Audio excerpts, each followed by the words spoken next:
Hi hello నమస్తే welcome back to Tejas kitchen. ఈరోజు సింపుల్గా ఈజీగా ఇంట్లోనే చికెన్ పకోడీ ఎలా చేసుకోవాలో చూద్దామండి.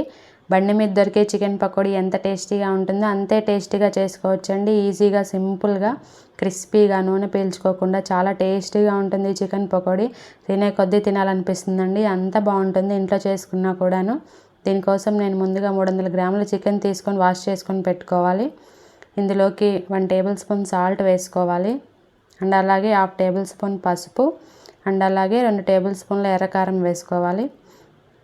ఇందులోకి వేయించుకున్న 1 టేబుల్ స్పూన్ ధనియాల పొడి వేసుకోవాలి అండ్ అలాగే 1/2 టేబుల్ స్పూన్ జీలకర్ర పొడి, 1 table spoon garam masala, 2 table స్పూన్ల శనగపిండి అండ్ అలాగే 2 టేబుల్ స్పూన్ల మొక్కజొన్న పిండి అండ్ అలాగే 1/2 లెమన్ స్క్వీజ్ చేసుకొని వేసుకోవాలి.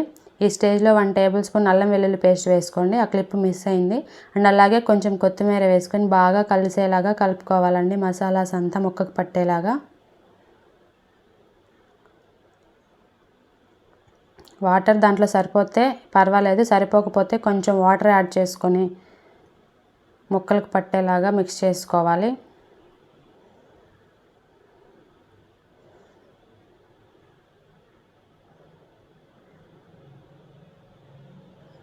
మిక్స్ చేసుకున్న తర్వాత ఒక 1/2 అవర్ పాటు ఫ్రిడ్జ్లో పెట్టుకోండి. ముక్క జ్యూసీగా క్రిస్పీగా చాలా బాగుంటుంది, టేస్టీగా ముక్కలకి అంతా పట్టేలాగా మ్యారినేట్ చేసి పెట్టుకోవాలి ఒక అరగంట పాటు. అరగంట తర్వాత చూడండి కరెక్ట్గా మ్యారినేట్ అయింది పీసెస్ మొత్తం. ఈలోపు స్టవ్ మీద ప్యాన్ పెట్టుకొని డీప్ ఫ్రైకి సరిపడా ఆయిల్ వేసుకొని హీట్ అవ్వనివ్వాలి. హీట్ అయిన తర్వాత 1 బై 1 పీసెస్గా విడివిడిగా వేసుకోవాలి చికెన్ పీసెస్ మొత్తాన్ని. మీడియం ఫ్లేమ్లో పెట్టుకొని లోపలి వరకు కుక్ అయ్యేంత వరకు బాగా ఫ్రై చేసుకోవాలండి పీసెస్ మొత్తాన్ని.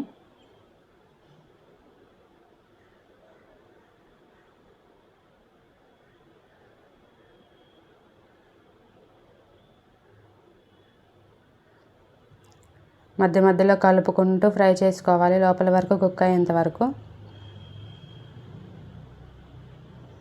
చిన్న పీసెస్లా కట్ చేసుకోవడం వలన కరెక్ట్గా ముక్క లోపలికి ఫ్రై అవుతుందండి. చూడండి కరెక్ట్గా ఫ్రై అయిపోయాయి. వీటిని ఒక ప్లేట్లోకి, టిష్యూ పరుచుకున్న ప్లేట్లోకి తీసుకోండి. ఏమైనా ఆయిల్ ఉంటే ఎక్స్ట్రా ఆయిల్ పీల్చుకుంటుంది పేపరు.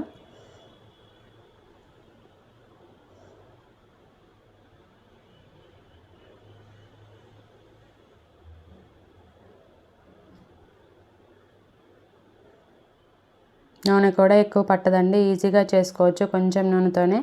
ఆయిల్ మళ్ళీ చికెన్ కర్రీలోకి యూజ్ చేసుకోవచ్చు.